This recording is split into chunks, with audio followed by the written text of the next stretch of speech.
Pole nawe pia mwanangu. Lakini kumbuka kwamba mkaa na maswali magumu ni sana. Kumtoka ndio nitia aibu basi mimi leo. Yaani leo kama si bibi mkubwa yukuuma na kuanguka pale chini na pressure, wallahi ingekutoa roho. Wewe tutia aibu sisi wewe. Wewe sio kututia aibu sisi. Wewe kuja na wale makafiri wakubwa sio kazi gani wale sisi wale. Lazima kuteka vione sio pale takuwa hana sitaki mimi. Hiki jambo kisura kidogo kinitizama hivi kumbe unakuja hapo na kuna kutafuta. Basi hujaona sio kuchukua tambuza beberu. Ndio wewe ukatafuta sasa kama vipi? Nisikilizeni. Baba nakuheshimu na nakustahi. Lakini katika hili tutaoneshana. Sikubali, lazima nilipize kisasi katika hili. Juzi tu wamemuua mwanachama mwenzetu. Na leo wanakuja tena na bima mdogo wangu. Sasa nasema kama mimi ndo Bakari ndo mtanipa vizuri. Tutatoa na roho hapa. Lazima afe mtu. Baba, usende kufanya lolote baba, mimi mwanao nakuhitaji. Tulia! Mimi ndo namudu. Lazima nitakwenda na lazima hapa tazikwa mtu hapa. Na nitahakikisha atarudi salama.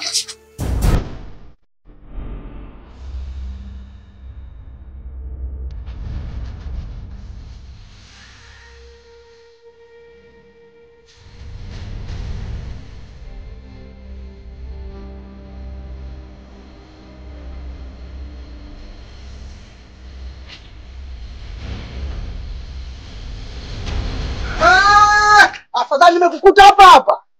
Wewe unajifanya kijogo mtau wasio. Wewe unajifanya kidume wapi? Mara ngapi mimi nimekuja hapa nakwenda kuhusu mdogo wangu? Mara ngapi nimekuja hapa?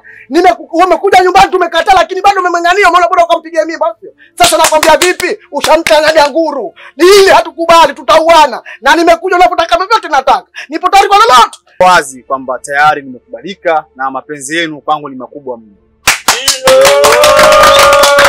Sambamba na hilo, kwanza tumshukuru Mwenyezi Mungu kwa wale ambao tumefika hapa na ambao hawajafika hapa basi huko wali kama hawana afya njema basi Mungu awasaidie, awajalie basi afya zao zio katika hali yenye imara zaidi. Amen. Sambamba na hilo ndugu zangu wanaliwalo, bila shaka tunaelewa kwamba tuna kipindi kizuri lakini pia kigumu cha kutafuta fursa ya mimi kuwa miongoni mwa wabunge watarajiwa hapo mbeleni kwa kuweza kuleta mabadiliko kijiji chetu hiki kwenye fursa mbalimbali za vijana, wazazi, wazee na watoto kwa umri ambao bado hajafikia umri wa kujitegemea. Moja ya sera zangu muhimu nipo sambamba na Mheshimiwa Rais wa nchi hii kwenye namna ya kipekee ya kutekeleza yale matakwa muhimu ya kimsingi ya nchi yetu kuanzia ngazi ya mkoa, wilaya, kata, tarafa, jiji pia kwa ujumla. Ndugu zangu, takwimu iliyotoka mwaka jana na mwaka huu kwenye fursa ya kielimu ndio hatua ya kwanza muhimu na ya msingi sana kwa teknolojia sasa hivi kwa kizawa hiki cha miaka hii ya karibuni. Msingi pekee kwanza ni elimu. Elimu ndio nguzo ya kijana sasa hivi kuja kwa mzalendo wa baadaye. Elimu ndio funguo wa nuru wa maisha wa kila kijana sasa hivi kwa baadaye. Si mpaka uwe na degree, diploma, hapana. Elimu tu ya maisha kutana kuwa na ufumbuzi, ufanuzi wa kujitegemea kwenye ufanisi wa ufundi tu hapa. Usiniambie kakaangu. Yaani huwezi amini. Na watu sera zangu walizisikiliza na kuzielewa. Napongeze juu amenipatia. Naamini kabisa shindano na kishindo safari hii. Hongera sana kaka. Asante dada. Natamani Mungu angenipa uwezo wa kuona, maana na mimi nilikuwa na ndoto hizo hizo za kuja kuwa kiongozi bora wa kike. Kama alivyokuwa Fatma Isa Abdallah. Ni kiongozi sahihi na ninampenda sana yule dada. Kwanza, huyu Fatuma Isa unamzungumzia kila siku hapa nyumbani. Fatuma Isa. Hivi ni huyu nimjua mimi ama kuna mwingine ambaye tofauti na huyu? Ni huyo kakaangu unayemjua wewe. Kama ni huyu, una haki na wajibu kusema lazima aje kwa mmodo wako. Maana ni kiongozi shupavu, mwenye ujasiri tena wa kike, mwenye kujitoa kwa vijana hadi kwa wananchi kwa ujumla. Kwenye hili siwezi kukupinga, lakini mimi nitakuwa zaidi ya huyo Fatuma Isa unamzungumzia wewe. Kwa kuwa zaidi ya yeye kakaangu sio kweli. Maana ni kiongozi bora wa kike na kiongozi mzuri sana. Anajituma sana kakaangu. Kiukweli anatusaidia sana vijana tupo katika hali ya chini. Ni kiongozi sahihi. Anajitoa kwa hususan sisi vijana ambao tuliokuwa maskini tupo hali ya chini. Anatusaidia sana. Isitoshe kakaangu amenisaidia kipindi ambacho chochote wewe haupo hapa kijijini. Nampenda sana yule dada. Haya, kwenye hilo sina pingamizi. Kwa kuwa yeye anawakilisha mkoa na wilaya zake na ngazi ya uongozi walio nao, mimi nitawakilisha jimbo langu na kijiji changu kwa ujumla. Lakini mimi nitakuwa kiongozi wa kipekee katika kijiji chetu hiki, mwenye kutekeleza ahadi zake kwa maendeleo ya wananchi wangu, tena kwa amani bila kutumia vurugu yoyote. Sawa, mimi nikuache ni kuendelea mazingira ya kupika, maana shujaa kutashaondoka shoga yako hapa, ndio kama bestari nyingi kushaondoka. Ningependa nimkaribishe kiongozi wangu. Kiongozi, karibu sana.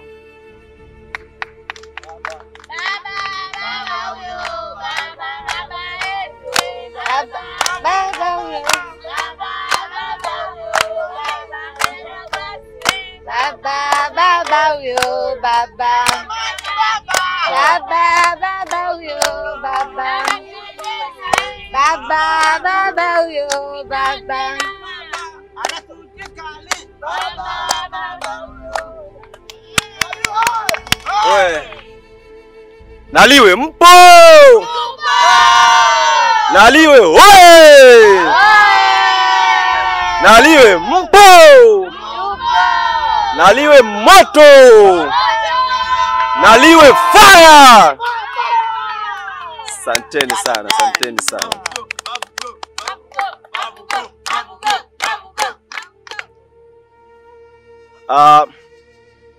Mimi kwa majina naitwa Mavugo Young Rogers.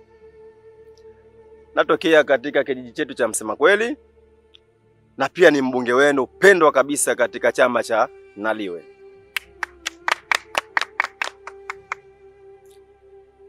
Natambua uwepo wa ndugu yangu Siti, na kama hiyo haitoshi, pia natambua uwepo wa ndugu yangu Ramadhan.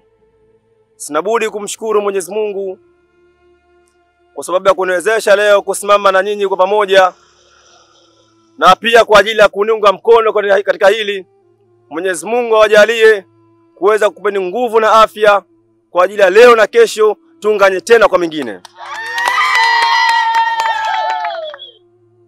Ndugu wanachama, nipo hapa kwa ajili ya kuzungumza vitu vingi sana kupitia nyinyi, na pia kuambia yale maendeleo ambayo nilokuja nayo kwa ajili ya kufanya kijiji chetu cha Machui mpaka Minazi Mikinda wote kwa pamoja kuwa na maendeleo bora kwa msimu huu wa 25-26.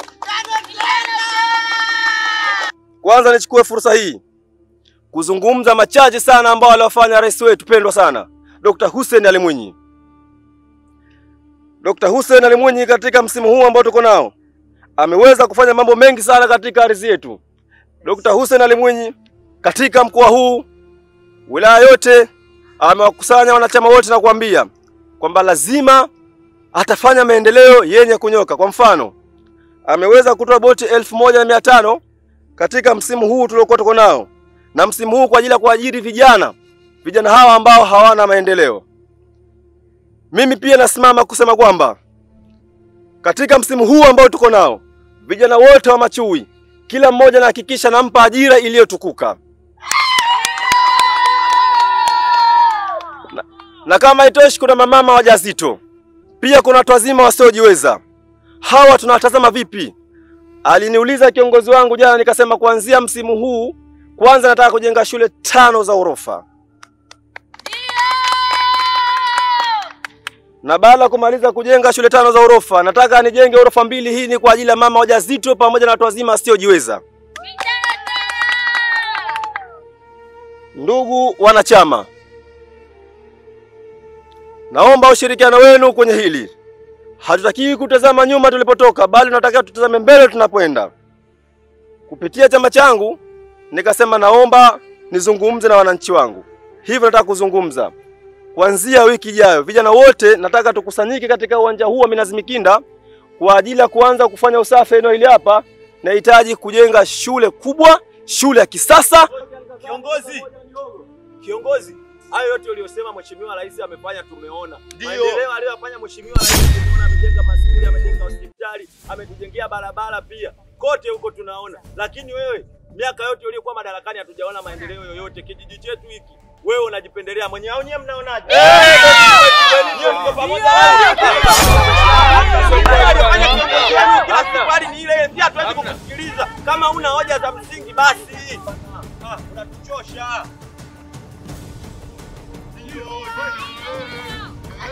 Samani, kwanza mimi niombeni samahani. Kwanza tungeweza kumsikiliza kiongozi amalize kuongea, ndio ndipo tuanze kuruhusu tena maswali. Mada ni zile zile kila siku na maendeleo hakuna, si hatutaki. Tushachoka. Naomba mwapole. Alafu subiri, kiongozi wewe unaongea pumba tu hapa. Kama mimi naenda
Sasa tuharibia wapi? Wewe ngoja tushughulishe bwana mara hii. Sasa mara hatukubali bwana.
Sasa sikilizeni. Yule mtu mgani kashauri? Sawa. Kwa hiyo hatuna kitu cha kupoteza, sawa? Yaani ni chapu haraka tukifika moto Mambo yanaisha. Sawa. Mimi namuona kashaingia ndani, tusipoteze muda. Wewe nini bwana, nikwambia shamuona kashaingia. Yaani chapu kwa haraka.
Kiongozi.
Unaiona? Hii ni sumu kali sana. Sumu ambayo inaweza kumuua mtu kwa muda mrefu. Mnatakiwa kuwa makini kwenye hili. Ninachokitaka kutoka kwenu, nichukue hii sumu na kuweza kumtilia kwenye chakula chake chochote kile ama kinywaji.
Bana metenyewe. Nimekaa nyumbani hapo, nasikia vijana wanakuja moto. Ya kuangalia tumekuta tayari binti kishafariki ndani hapa. Tumeitoa tumehifadhi hapa. Wewe alikuwa peke yake? Peke yake. Sawa. Binti mtokeni mtokeni. Tokeni hivi. Ya kijijini kwetu hapa. Sawa. Lakini ajabu moja haijawahi kutokea tangu mapinduzi. Sawa. Asante sana Mheshimiwa Sheha. Pia asanteni sana wananchi kwa ushirikiano wenu mzuri, lakini kwa sasa kwa mujibu wa taratibu zetu na sheria zilivyo inabidi tusogee nyuma kwanza kidogo ili tulifanyie ukarabati hili swala, tujue jinsi gani lilianzaje na jinsi ya kuchukua vinasaba sahihi ili tupate ushahidi kamili wa kutosha. Kwa hiyo wananchi tunaomba kidogo rudini nyuma tupate kuzungusha uzio kidogo.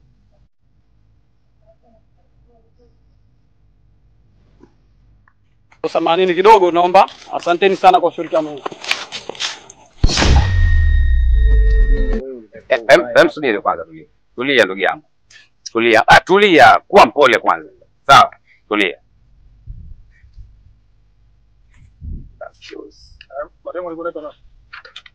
Mwandawa. Kwani?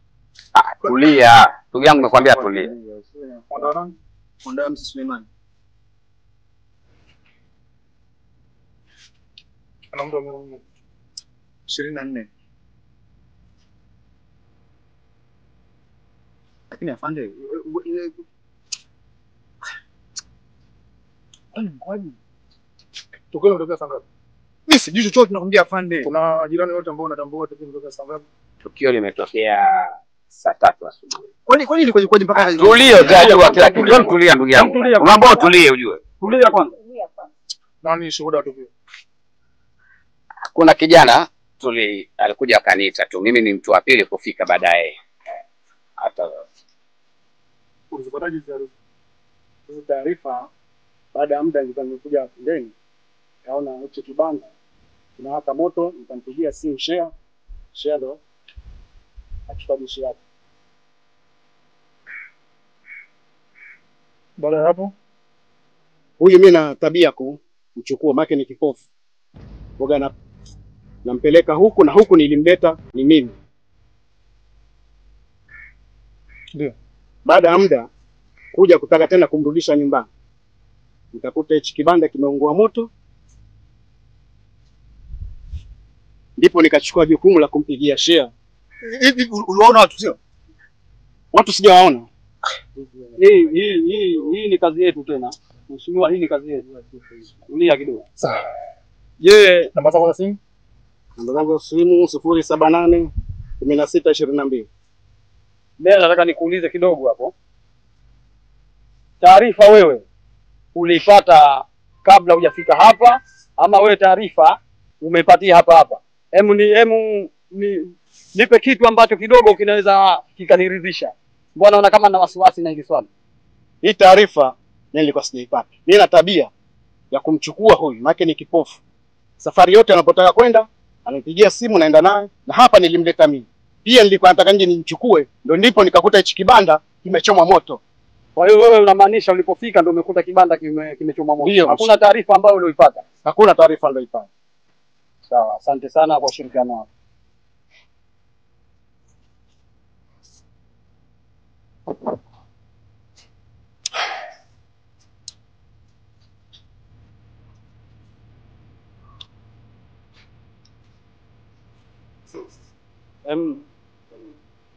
Ondoa. Rudi. Sawa, sogea pembeni. Sogea pembeni.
Ni nini hasa?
Afande.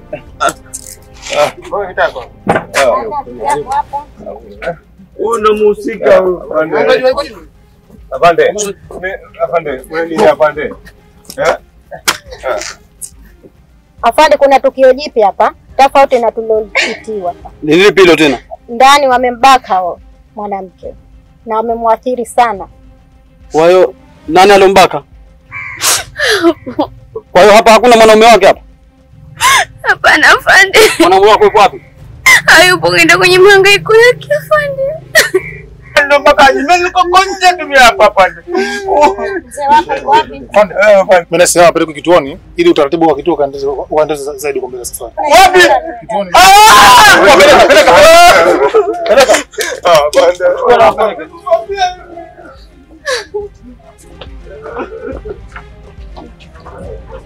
Banda. Lazima tuhakikishe na huyo mwanaume wake hajakamatwe, sawa? Ina maana hata kama usiku lazima ajachukuliwe. Kwa mujibu wa maelezo ya wazazi wake, ina maana huyo mwanaume wake Tetesi huko vibanda vinachomwa moto. Kwa sababu anataka mgombea mpya ambaye anagombea afya. Nimechoka mume wangu na nina uhakika upo nyuma na hili. Kila siku azishi simu za usiku na wajukuu. Nimechoka. Inatosha sasa. Hivi unajisikia kila watu wanachokizungumza au unaongea tu? Nisikie nikwambie. Nimeshatumia milioni 36 kwenye hili. Kwenye kampeni tumie nguvu. Kwenye familia tumie nguvu. Wewe ufanye ndani. Hauli wewe. Unakosa nini kwenye familia yangu? Nisikie nikwambie. Sitaki tena isiku jirudie. Na kama Mungu kijirudia isiku, nitaamuru magasera yangu iamrishe viganja vangu na mikono vitapakae kwenye paji lako la uso. Mjinga mkubwa wewe. Haijalishi wewe ni mume wangu, nitasimama na hili mpaka liishe. Nimechoka sasa hivi. Hivi wewe ulisikia wapi? Maiti katelewa damu. Ngoja nikwambie kitu.